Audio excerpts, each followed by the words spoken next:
Episode 644, Business and Love Don't Mix. Marianne had always shown her vulnerable side to Alex, so he had expected her to cry.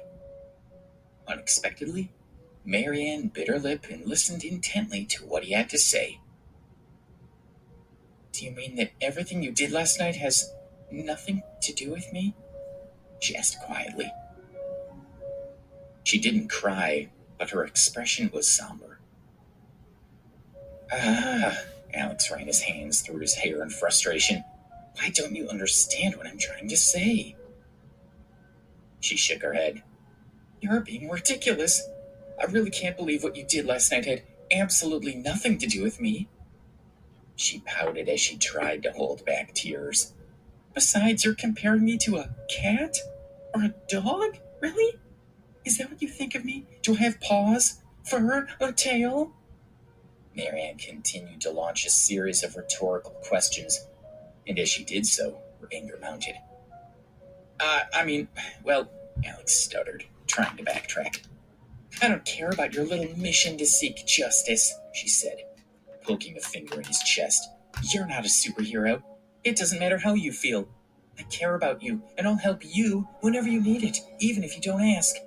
I don't want to see you get killed, so you simply need to find a way to deal with me." She paused, looking like she was about to stamp her foot before she continued. "Alex, is it wrong to love someone? Is loving you breaking some sort of law? I love you. I don't care what you think."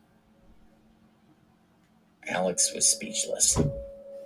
He had only wanted to convince her that he hadn't offended her because he had any particular feelings for her. But now she seemed to have not heard a word he had said. "She said she loves me," he thought.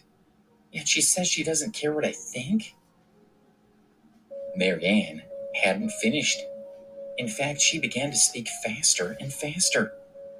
"I don't expect anything in return. I simply don't want your pity. You're afraid that I won't let you go and stick right by you, but just give me a chance. If you do, I'll even give you half of my company." Alex simply blinked. "She wants to give me half of her company," he thought. "I don't understand. She must know that I wouldn't take advantage of her like that."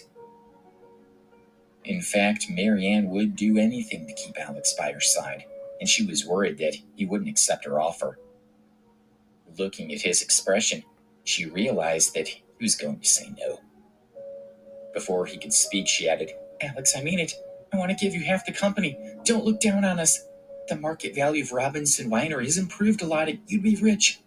We could manage it together, help it grow, or you could even operate it by yourself. I would openly support you."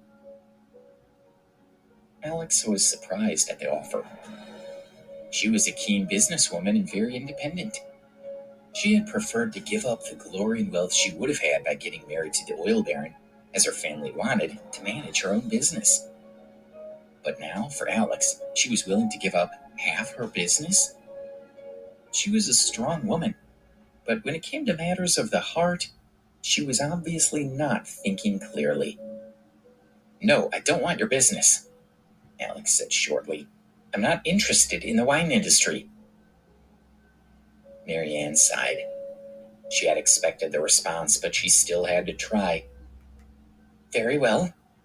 If you aren't interested in that offer, then perhaps you'll take me up on a different one." "What do you want now?" Alex asked, exasperation evident in his tone. "Well, would you have breakfast with me today?" She blushed. "Oh." Alex was relieved. This was an offer that he could accept. Even though he had just had breakfast, he wasn't opposed to the idea of a second one. Although he had no interest in Marianne, he did feel a little guilty and wanted to make her happy. As they started to walk down the street to find a restaurant, a roaring voice sounded from behind them. "You better get out of here while you have the chance." They turned around and saw Riley, whose face was a mask of anger, stride purposefully toward them. His bodyguard followed. "I heard everything just now," Riley huffed.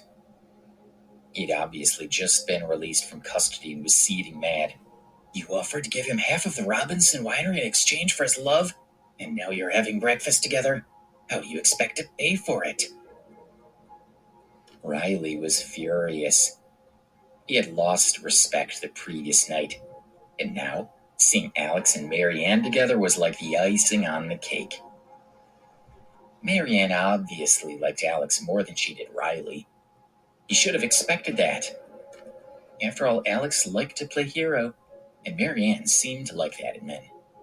Cheap fool, Riley snapped, gritting his teeth in anger. Marianne had been in a very good mood, and now seeing Riley's crazed appearance, she didn't want to lose that mood. She said, "Riley, you're the fool. Leave me alone." Marianne didn't want to talk to Riley at all. His mood swung back and forth like a pendulum. Because of that, she didn't respect him very much. "How dare you talk to me that way?" he shouted. "I'm a powerful figure in this city. You know that." "I don't want to talk to you when you're angry," Marianne said in a cold voice. "There's no reasoning with you." She turned away and tugged on Alex's arm, trying to put some distance between them and Riley. Riley was furious. Marianne had acted polite, but her words had been cruel. On top of that, he had overheard her affectionate words to Alex. Why does she never talk to me like that? He wondered, seething inwardly. Before he could give it another thought, and before any of the others could react, he snatched a dagger from his bodyguard's pocket and then stabbed it at Alex. Marianne paled as the time slowed. She instinctively reached for the dagger in an attempt to stop him. It sliced her palm, and she gasped as she pulled it back. It oozed blood, but she now had the dagger in her hand. She scoffed herself for her reaction.